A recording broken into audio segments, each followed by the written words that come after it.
Helo. Sut ydych chi? Gobeithio bod chi'n mwynhau diwrnod cyntaf y gwyliau rydw i yn gwneud fy gwaith cartref, sef eistedd yn yr hammock a darllen. Ac o'n i'n meddwl byddech chi'n hoffi clywed stori efallai, felly dwi wedi dewis stori gan Roald Dahl o'r enw Y Bys Hyd. Hoffech chi glywed y stori? Dyma ni.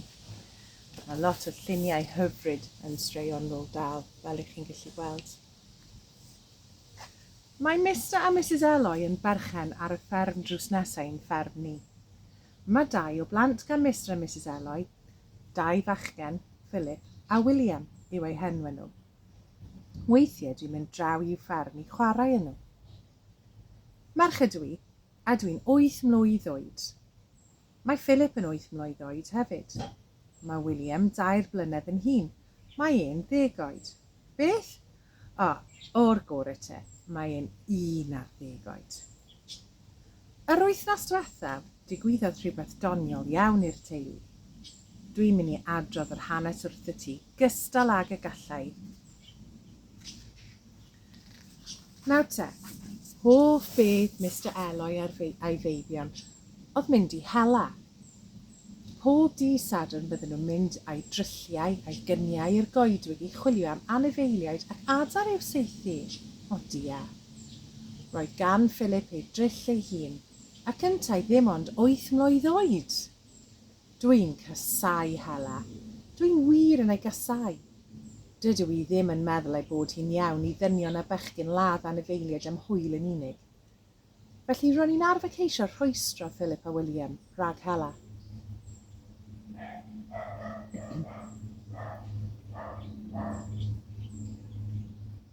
Bob tro byddwn ni'n mynd draw i'w fferm, byddwn ni'n gweud fy ngorau glas i geisio perswadio nhw i beidio hela.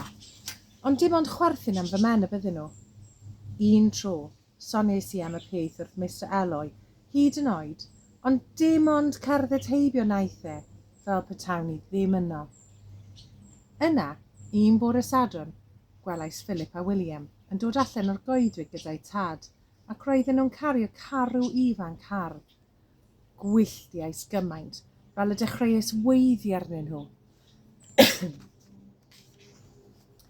Chwarddodd y bechgyn a thynnu wynebau arna i, a dywedodd Mr Eloi wrtho am fynd adre a meindio fy musnes. Wel, os do fe, es i'n wyllt gacwn.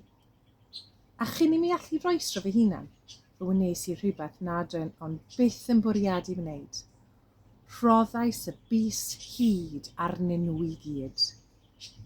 O arswyd y byd, roddais ar Mrs Eloi, nad oedd hyd yn oed yno. Roddais ar y teulu Eloi i gyd.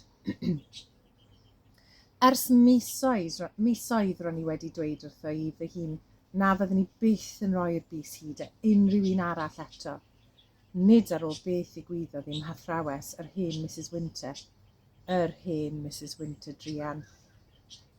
Un diwrnod, roeddwn ni yn y dosbarth ac roedd hi'n ein dysgu ni i sillafu safad y draed meddai hi wrtho i, a sillafu cath. Hawdd fel baw, meddwn ni. C-a-ff. Merch fach dwp oed ti, meddai Mrs Winter. Nid merch fach dwp ydw i gweithais, merch fach neis ydw i. Car i sefyll yn y gornel, meddai Mrs Winter.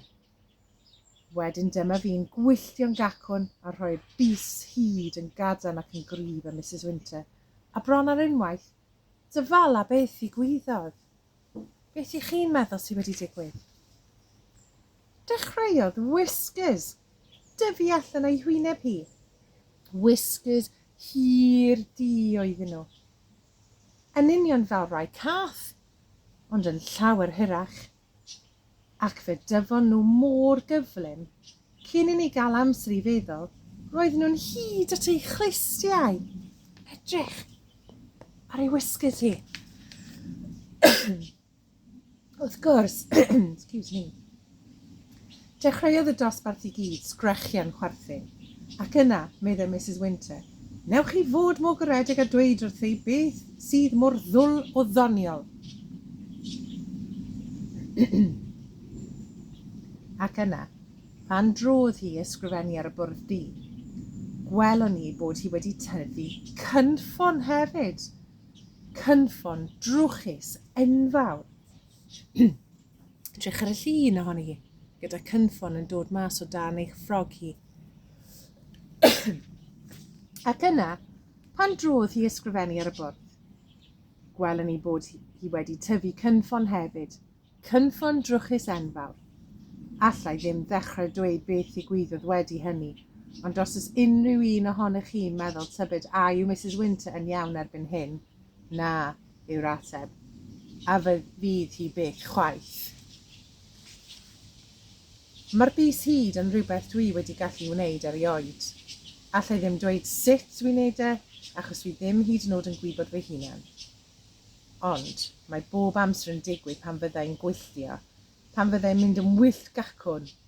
Wedyn, byddaf yn mynd yn boeth iawn iawn.